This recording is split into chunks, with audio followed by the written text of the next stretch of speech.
किसी का कुछ छीना गया है तो उसे तो मिलना चाहिए, उसका अधिकार बनता है वो। हमारा तो छीना गया ना। हमें मतलब ऐसी हालत में ला दिया गया कि वो अपमान की दृष्टि से देखते हैं। कश्मीर के अभी अभी 2 साल 3 साल पहले आप देखो, वहां से बात करो, कश्मीर के गुजरों से बात करो, तो वो ये कहते हैं कि हमें कश्मीरी नहीं मानते, हमें कहते हैं ये तो गुज्जर है। कश्मीरी लोग उन्हें गुज्जर मानते हैं। कश्मीर के लोग जो है गुजरों को गुज्जर कहते हैं, कश्मीरी नहीं कहते। और ये तो विडम्बना है ना। इसका मतलब उनको अपमान की दृष्टि से देखते हैं। जब से देश आजाद हुआ या कश्मीर समस्या हुई, तब से जो कश्मीर का गुजर है वो देश के साथ रहता है, खड़ा रहता है देश में, अपनी कुर्बानी भी देता है, सब कुछ करता है, हर तरह से सहयोग करता है, उसमें देश भावना है। और हम उनको भी नाराज कर रहे हैं, तो ये लॉन्ग टर्म में तो नुकसान दे सकता है, नहीं करना चाहिए ऐसा। जो मतलब देश का हित भी देखना चाहिए और समाज का हित भी देखना चाहिए। वहां अगर गुजर कम्युनिटी स्ट्रांग होती है तो वो देश को सबल करेगी, देश को सबल करेगी, वो सक्षम होगी उधर इन्फ्लुएंस करने पे, क्योंकि रिश्तेदारियां उधर भी हैं, पीओके में भी हैं, गुजरों की रिश्तेदारियां बहुत हैं वहाँ पे, चूंकि विभाजन तो उसी तरह से हुआ है। तो वो इधर के गुजरों को देख करके, इधर के रहने वालों को देख करके वो प्रभावित होते हैं। इनकी अगर दशा सुधरेगी तो उधर जो है उसका फर्क पड़ेगा। ये नेचुरल फिनोमिना है। लिख रहे हैं कि ये जो व्यवस्था बनी हुई है कि जिसका बहुमत है वो कुछ भी करे, तो ये तो गलत नहीं होना चाहिए। तो अब जाइए आप कश्मीर में, पहलगाम में गया था मैं, वो बेचारे की उसकी आंख फोड़ रखी है, दोनों जो है आतंकवादियों ने उसके काट रखा है यहाँ से, और उसे कुछ भी नहीं, कोई पूछता ही नहीं है उसको, बेचारे को वो भी नहीं, पेंशन भी नहीं मिलती उसको, कोई आर्थिक सहायता नहीं मिलती, समाज जो कर देता है। तो क्या है हमारा, क्या देशभक्ति देखते हैं, विरुद्ध काम नहीं किया। कोई उदाहरण नहीं ला सकता कि हमने किसी से समझौता किया हो, बस समझौता करना हमें नहीं आता। गुजरों को समझौता करना मतलब के लिए नहीं आता, देश के लिए हम कुर्बानियां देते हैं, देते रहे हैं, देते रहेंगे। हमने चूंकि ये देश बनाया हमने है, इसको देश को रहने लायक हमने बनाया, इसकी व्यवस्था हमने कायम की, इसमें सिस्टम हमने दिया, और आधुनिक भारत में भी सरदार वल्लभ भाई पटेल ने एक सिस्टम दिया, जिस सिस्टम से देश चलेगा। स्वागत है आप सभी का सोशल वॉइस हिंदी पर। मैं आपके साथ मुस्तफ़ा चौधरी, और मेरे साथ आज जो शख्स हैं शेषराज परमार जी, रिटायर्ड इंजीनियर हैं और सामाजिक कार्य करते हैं। ख़ास तौर से बिरादरी, जो गुज्जर बिरादरी की कहीं भी कोई समस्या होती है उस पर मुखर होकर बोलते हैं। और आज हम बात करेंगे, जैसा कि आपको मालूम है, कश्मीर में गुज्जर आंदोलित है आरक्षण को लेकर। कश्मीर का गुज्जर एसटी में आता है और एसटी में सरकार जो है अन्य बिरादरियों को भी शामिल कर रही है। इसी को लेकर बात करेंगे। शेषराज जी, आपका स्वागत। धन्यवाद आपका।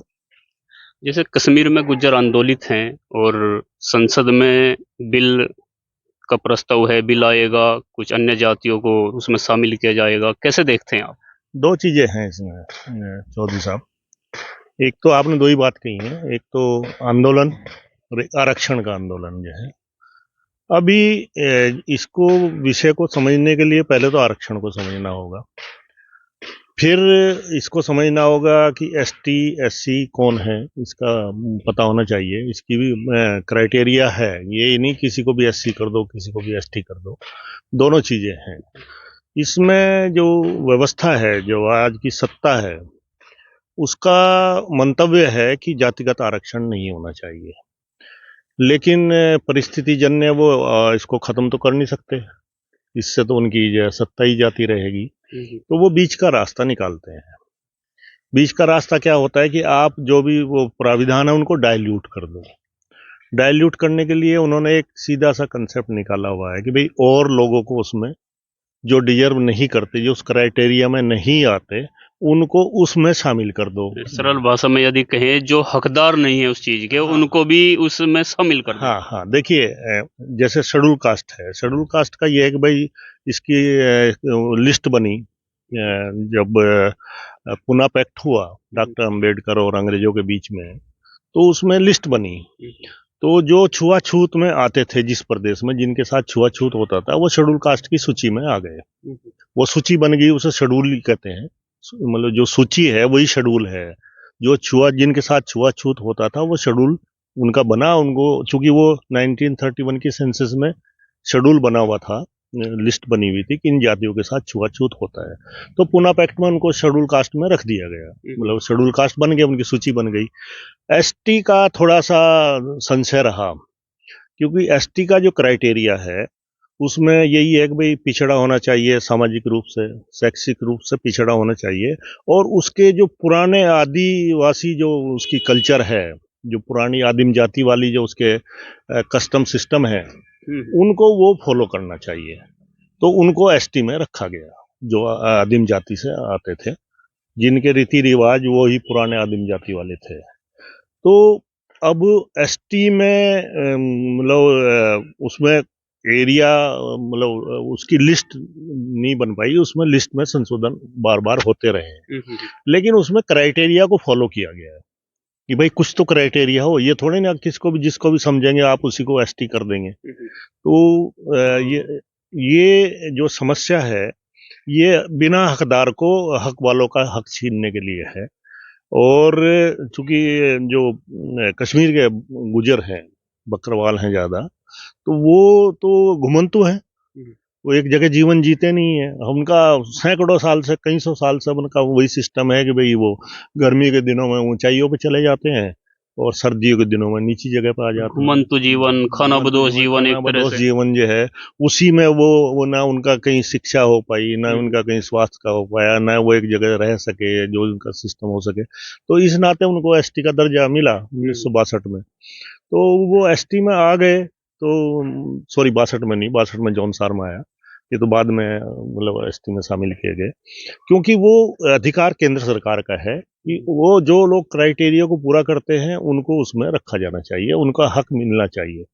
लेकिन कहीं आप भाषा के आधार पर कि साहब वो पहाड़ी भाषा बोलते हैं तो उनको भी एसटी कर दो, हिमाचल में जैसे हो रहा है, कश्मीर में आपने देखा कि गौड़ ब्राह्मण है वो उनको भी कर दो, जो कि वो मतलब कश्मीर में आप देखेंगे, कश्मीर का इतिहास पढ़ेंगे तो ब्राह्मणों का ही सर्वस्व रहा है। तो वो मतलब ये एक तरह से अत्याचार है, अनैतिक है, ये नैतिकता नहीं है, ना लीगल भी नहीं है। लेकिन अभी आपका अगर मान लो दोनों सदन में, राज्यसभा में भी और लोकसभा में भी आपका बहुमत है तो आप पास कर दो, ये तो गलत हुआ ना। हालांकि ये चैलेंजेबल है, कोर्ट में भी जाते हैं, लेकिन कोर्ट का भी सिस्टम वही है कि वो ज्यादा उसमें, कोर्ट का भी यही देखा है कि कोर्ट जो है वो वर्ण के हिसाब से ही निर्णय देते हैं। कोर्ट के जज भी, वो भी ज्यादातर मतलब बिल्कुल जजमेंट ही देते हैं, न्याय नहीं करते। यानी कि कुल मिलाकर ये एक आसान तरीका ढूंढ लिया सरकार ने कि आरक्षण को खत्म ना करके उसमें ऐसे लोगों को शामिल कर दे जो आरक्षण के हकदार नहीं है। जी जी जी, यही जगह जगह इसको यही किया है, सब जगह ऐसा ही कर रहे हैं। या इसमें ओबीसी में भी ऐसा ही कर रहे हैं, एसटी में भी ऐसा ही कर रहे हैं। एससी में नहीं कर पाते क्योंकि वो छुआछूत की जो सूची 31 की बनी हुई है उसमें घुसाना बहुत मुश्किल है। 1931 में लिस्ट हो गई थी कि वो सेंसस जो थी 31 की, उसमें छुआछूत की जनगणना हो रखी है, तो उसमें घुसाना थोड़ा सा मुश्किल होता है। कोशिश उसमें भी करते हैं लेकिन वो टर्न डाउन हो जाती है हाई सुप्रीम कोर्ट से। लेकिन एसटी में चूंकि वो सूचियां छुटी हुई हैं, अभी आप बात कर रहे हैं, अभी मतलब कायदे में डीएनटी जो है, डिनोटिफाइड ट्राइब्स हैं, वो एसटी में होनी चाहिए।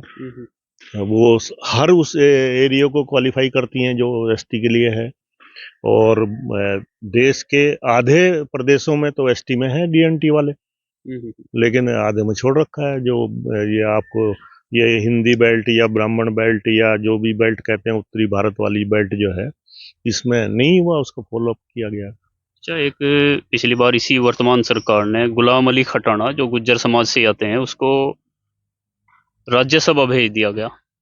एक तरफ देखा गया गुजरों में कि भाई बहुत सम्मान दे रही है सरकार गुजरों को, और अब ये आरक्षण का मामला, इसे कैसे देखते हैं? देखिए, अगर कोई सत्ता में है या उसे राजा कह लो, और उसको किसी के साथ युद्ध करना है या किसी के साथ लड़ाई जीतनी है या अपनी बात मनवानी है, तो सबसे पहले वो उसमें से वीक पॉइंट ढूंढ करके लाएगा कि जो उसकी मदद करे।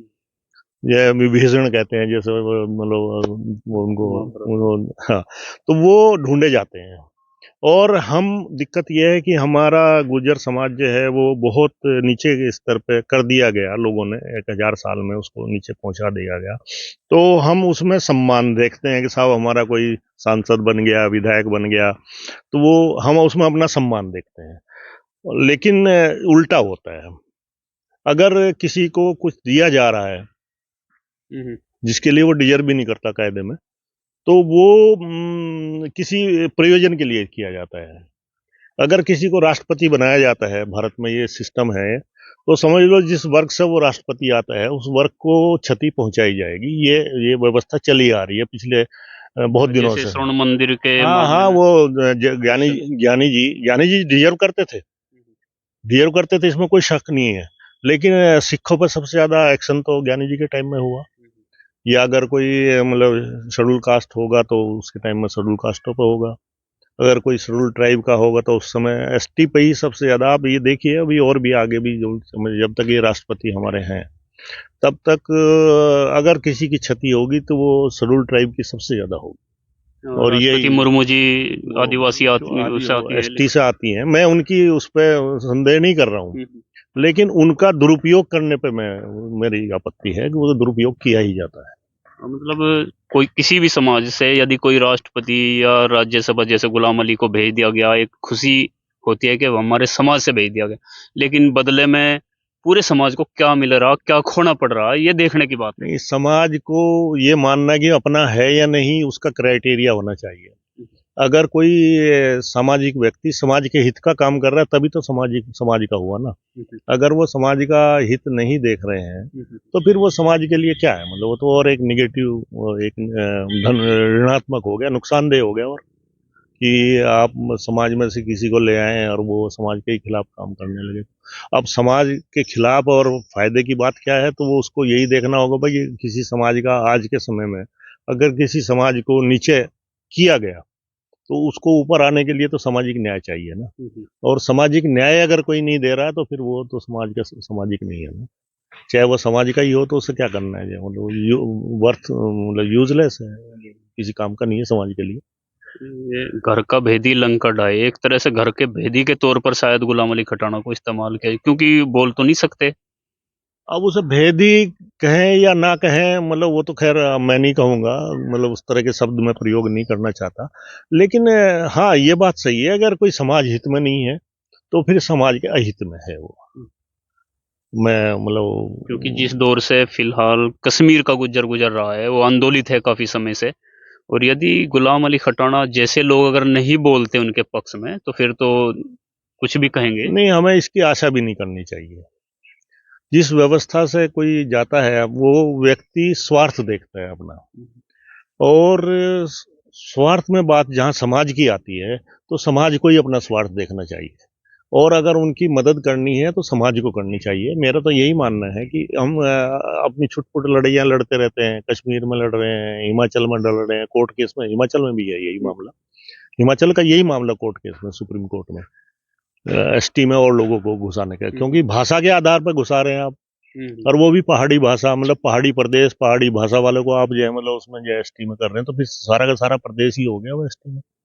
तो इसको देखने के लिए यही है कि भाई समाज को आगे आना चाहिए। और समाज आगे तब आता है जब समाज में जागृति हो, उसको पता हो कि क्या है, क्या इसके बेनिफिट है, क्या उसका होना चाहिए। भाई अगर कोई किसी का कुछ छीना गया है तो उसे तो मिलना चाहिए, उसका अधिकार बनता है वो। हमारा तो छीना गया ना, हमें मतलब ऐसी हालत में ला दिया गया कि वो अपमान की दृष्टि से देखते हैं। कश्मीर के अभी अभी 2 साल 3 साल पहले आप देखो, वहां से बात करो, कश्मीर के गुजरों से बात करो, तो वो ये कहते हैं कि हमें कश्मीरी नहीं मानते, हमें कहते हैं ये तो गुज्जर है। कश्मीरी लोग उन्हें गुज्जर मानते हैं। कश्मीर के लोग जो है गुजरों को गुज्जर कहते हैं, कश्मीरी नहीं कहते। और ये तो विडम्बना है ना। इसका मतलब उनको अपमान की दृष्टि से देखते हैं, वो सम्मानित है ही नहीं। पाकिस्तान से जुड़ा हुआ है और आए दिन वहां से आतंकवाद जो पाकिस्तान की तरफ से आता है और सैन्य कार्रवाई भी होती रहती है, उसमें सबसे ज्यादा अगर भारतीय सेना का कोई सहयोग करता है तो कश्मीरी लोग हैं। आज ही से नहीं करता है, जब से देश आजाद हुआ या कश्मीर समस्या हुई तब से जो कश्मीर का गुजर है वो देश के साथ रहता है, खड़ा रहता है देश में, अपनी कुर्बानी भी देता है, सब कुछ करता है, हर तरह से सहयोग करता है, उसमें देश भावना है। और हम उनको भी नाराज कर रहे हैं, तो ये लॉन्ग टर्म में तो नुकसान दे सकता है, नहीं करना चाहिए ऐसा। जो मतलब देश का हित भी देखना चाहिए और समाज का हित भी देखना चाहिए। वहां अगर गुजर कम्युनिटी स्ट्रांग होती है तो वो देश को सबल करेगी। देश को सबल करेगी, वो सक्षम होगी उधर इन्फ्लुएंस करने पे, क्योंकि रिश्तेदारियां उधर भी हैं, पीओके में भी हैं, गुजरों की रिश्तेदारियां बहुत हैं वहाँ पे, चूंकि विभाजन तो उसी तरह से हुआ है। तो वो इधर के गुजरों को देख करके, इधर के रहने वालों को देख करके वो प्रभावित होते हैं। इनकी अगर दशा सुधरेगी तो उधर जो है उसका फर्क पड़ेगा, ये नेचुरल फिनोमिना है। लेकिन हम इस तरह सोच ही नहीं रहे, सिर्फ एक ही सोच है कि साहब जो है वो उसको डाइल्यूट कर दिया जाए, वो आरक्षण को, मतलब इच्छा तो यही है कि बिल्कुल समाप्ति कर दिया जाए। लेकिन उसका दूसरा तरीका ढूंढ लिया सरकार और ने। ढूंढते हैं, तरीके ढूंढते हैं। हालांकि देखिए, तो व्यवस्था है जो जो चलती रहती है, सब आते रहते हैं, जाते रहते हैं। ये फिनोमिना है एक, अभी आज है, अब कल क्या होगा क्या नहीं होगा ये तो भविष्य के उसमें है, क्या निकल कर इसके रिजल्ट आते हैं। लेकिन ओवरऑल ये मतलब हितकारी नहीं है। और हम मतलब समस्या ये है कि हम संसद को कुछ नहीं कह सकते ना, संसद में बिल पास होगा ही होगा। संसद में मेजोरिटी है वर्तमान सरकार की, राज्यसभा में भी शायद कोई दिक्कत ना होवे, तो और ये पास तो हो ही जाएगा। लेकिन मेरा ये कहना है कि ये समाज की लड़ाई है और पूरे देश के समाज को इसमें साथ देना चाहिए, आगे आना चाहिए, जागृति होनी चाहिए हमें। मतलब और बहुत सारे मुद्दे हैं, यही नहीं, ये तो ठीक है, लेकिन मैं यही मानता हूँ कि बेचारे, मैं बेचारा ही शब्द करूंगा, वो कश्मीर के गुजर हमारे आंदोलन कर रहे हैं, बहुत दिनों से कर रहे हैं, उनको साल भर से ऊपर हो गया आंदोलन करते करते, लेकिन कोई सुनने को तैयार नहीं है। तो ये तो आज आप देख ही रहे हैं कि ये जो व्यवस्था बनी हुई है कि जिसका बहुमत है वो कुछ भी करे, तो ये तो गलत नहीं होना चाहिए। तो अगर राज्यसभा से भी पास हो गया, लोकसभा से और राज्यसभा से, तो कोर्ट को में भी चैलेंज किया जा सकता है इसको? कोर्ट में चैलेंज होना चाहिए, क्योंकि ये मामला जो है संविधान संशोधन की तरह से लेना चाहिए इसको, जो है ये नहीं कि साहब ये कोई आर्थिक बिल है इसको पास कर दिया तो हो गया, नहीं। ये आप जो मूल ढांचा है उसमें परिवर्तन कर रहे हैं, ये मूल ढांचे में परिवर्तन है। फंडामेंटल जो चीजें हैं, भाई क्राइटेरिया आपने बनाया हुआ एसटी का, तो उसके बगैर किसी को कैसे भी लगा दो, किसी को भी लगा दो उसमें, हालांकि सर्वे वर्वे करा कर देते हैं, लेकिन वो जाती है, जो डिजर्व करता है उसी को मिलना चाहिए। कश्मीर के गुजर देखो उनकी स्थिति देखो जा करके, देश के लिए लड़ते हैं, देश के लिए कुर्बानियां देते हैं, वहाँ के जो आतंकवाद है उसको फेस करते हैं। अब जाइए आप कश्मीर में, पहलगाम में गया था मैं, बेचारे की उसकी आंख फोड़ रखी है, दोनों जो है आतंकवादियों ने उसका काट रखा है यहाँ से, और उसे कुछ भी नहीं, कोई पूछता ही नहीं है उसको, बेचारे को वो भी नहीं, पेंशन भी नहीं मिलती उसको, कोई आर्थिक सहायता नहीं मिलती, समाज जो कर देता है। तो क्या है हमारा, क्या देशभक्ति देखते हैं हम, मतलब कुछ नहीं देखते। जैसे कि गुजरों के साथ, यदि पूरे इंडिया की अगर हम बात करें, राजस्थान में एक अलग लड़ाई है, और अब पश्चिम उत्तर प्रदेश में डीएनटी वाली लड़ाई है, उधर हिमाचल में अलग लड़ाई है, तो एसटी की लड़ाई है, कश्मीर में अलग है। तो इनको एक साथ रल मिलकर कोई एक अलग से कोई अपनी रल मिलकर लड़ाई लड़नी चाहिए, ऐसे कुछ। आप तो जानते ही हैं, अनुवांशिक बल सुनहरा कल, जी बिल्कुल। प्रयोजन क्या है? अनुवांशिक बल सुनहरा कल आप चलाते हैं। प्रयोजन यही है कि भाई आप अवेयर तो हो, आपको पता तो हो कि आप इस देश के सम्राट रहे हैं, 1000 साल तक सम्राट रहे हैं, वो 200 साल नहीं। आप कुषाण वंश को देखें, आप हूण वंश को देखें, आप प्रतिहार वंश को देखें, तो आपकी सत्ता रही है, और सत्ता वो पीरियड रही है जब देश की आबादी कुल 6 करोड़ थी। इसको रहने लायक, इसको खाने लायक, इसको मतलब आदमियों के बसने लायक तो किसने बनाया? हमने बनाया।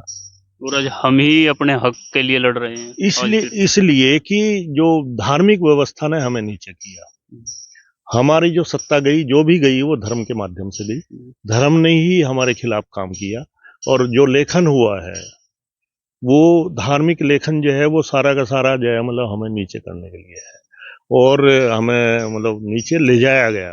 हम मतलब मेहनती लोग हैं, अपने जिद पर कायम रहते हैं, हमने आज तक कोई देश विरुद्ध काम नहीं किया, कोई उदाहरण नहीं ला सकता कि हमने किसी से समझौता किया हो, बस समझौता करना हमें नहीं आता, गुजरों को समझौता करना मतलब के लिए नहीं आता, देश के लिए हम कुर्बानियां देते हैं, देते रहे हैं, देते रहेंगे।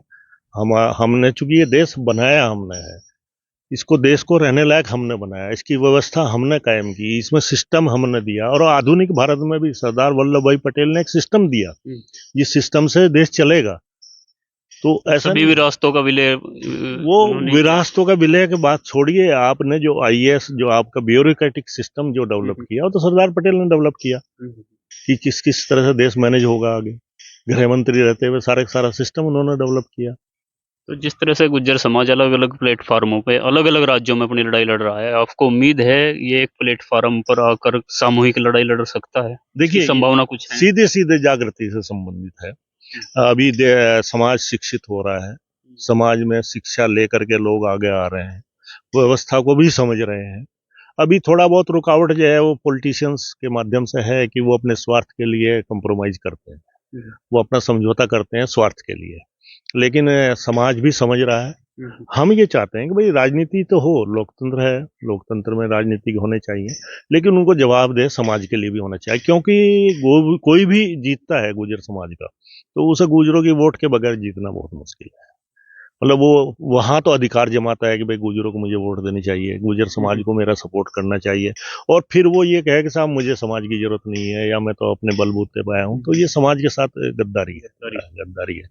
लेकिन कोई नहीं, जैसे जैसे देखिए नेता तो मोल्ड हो जाता है, लेकिन मोल्ड वो तभी होगा जब समाज में जागृति आएगी, वैसे नहीं आएगा वो। हम किसी के विरुद्ध नहीं है, ठीक है, जो भी है जैसे भी है जहां भी है वो कहीं रहे, हम क्या सारे संघ से ही बन जाए, सारे के सारे मंत्री संतरी बन जाए, कोई दिक्कत नहीं है, लेकिन समाज के लिए तो समर्पित होना चाहिए ना। हम इससे कोई सिस्टम से फर्क नहीं पड़ता कि भाई कौन संघ है या भाजपा है या कांग्रेस है, जो कोई भी है, लेकिन इस बात से फर्क पड़ता है कि समाज का हित कौन देख रहा है, हमारी शिक्षा की चिंता किसे है, हमारे स्वास्थ्य की चिंता किसे है, हमारे बच्चों के जो आगे भविष्य है हमारा उसके रोजगार की चिंता किसी को है, कृषि की अर्थव्यवस्था पर हम चूंकि गुर्जर समाज ज्यादा डिपेंडेंट है तो उसकी अर्थव्यवस्था की चिंता किसे है, ये तो हमें देखना ही चाहिए और हमारे नेताओं को भी देखना चाहिए। लेकिन नेता बोल्ड तभी होंगे जब समाज इसके बारे में जान जाएगा। तो हम कोशिश यही करते हैं कि हमारे जो सब्जेक्ट हैं, जो हमारे विषय हैं, जिनसे हमारे भविष्य है आगे का, तो वो उन पर जो है जागृति आए समाज में। बहुत बहुत शुक्रिया थे शेषराज पंवार जी, समाज के अंदर जागृति फैलाते हैं। सुनहरा अनुवंशिक बल सुनहरा कल जैसे प्रोग्राम पूरे देश के अंदर चलाते हैं, और वर्तमान में जो कश्मीर के गुर्जरों के साथ अन्याय हो रहा है, अन्य जातियों को उनके कोटे में शामिल किया जा रहा है, इस पर खुलकर बात रखी। और ये जो टोपी है जी, ये बकरवाल कैप है। अच्छा जी, ये कश्मीर के बकरवाल की स्टैंडर्ड टोपी है जो अब अभी कश्मीर गए थे वहीं से ले आए? नहीं, वो आई है मेरे पास, वहां से बाद में भेजी गई, अच्छा, लेकिन ये बकरवाल कैप ही है। तो मैं बिल्कुल दिल से जो है कश्मीर के भाइयों के साथ में हूँ। भाई मैं नेता तो नहीं हूँ, बहुत कुछ कर सकता हूँ, लेकिन जागृति करने का काम मैं कर ही रहा हूँ और मैं कोशिश करता हूँ, मैं कर भी रहा हूँ। किसी ना किसी दिन वो दिन जरूर आएगा जब हमारे अधिकार हैं वो हमें मिलेंगे, हमारा खोया हुआ जो कुछ गया है वो हमें वापस। बिल्कुल एक दिन आपकी मेहनत रंग लाएगी, क्योंकि आप जागृति फैला रहे हैं, समाज हित में कार्य करते हैं, आप नेतागिरी नहीं करते।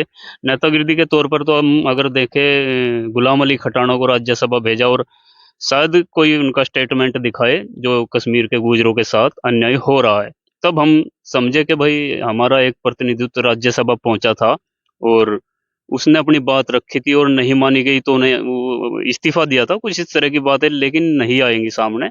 और एक तरफ शेषराज पंवार जी जैसे लोग हैं जो अपने समाज के लिए और अन्याय के खिलाफ न्याय के साथ खड़े रहते हैं हमेशा। आप क्या सोचते हैं कश्मीरी गुर्जरों के बारे में या अन्य गुर्जरों के बारे में? क्या उनका आरक्षण छीनना जायज है? क्योंकि एसटी में आते हैं कश्मीर के गुर्जर और क्योंकि वो उसके हकदार भी हैं।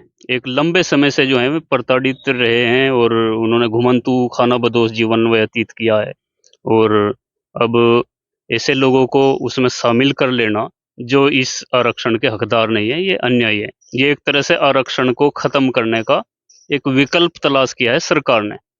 खैर, कश्मीरी गुर्जर एक राष्ट्रवादी कौम है और हमेशा पाकिस्तान का जो आतंकवाद है उसका भी डटकर मुकाबला करते हैं। अपनी सेना का सबसे ज़्यादा सहयोग कश्मीरी गुर्जर ही करते हैं, और अगर उनके साथ भी अन्याय हो रहा है तो ये वास्तव में चिंता की बात है।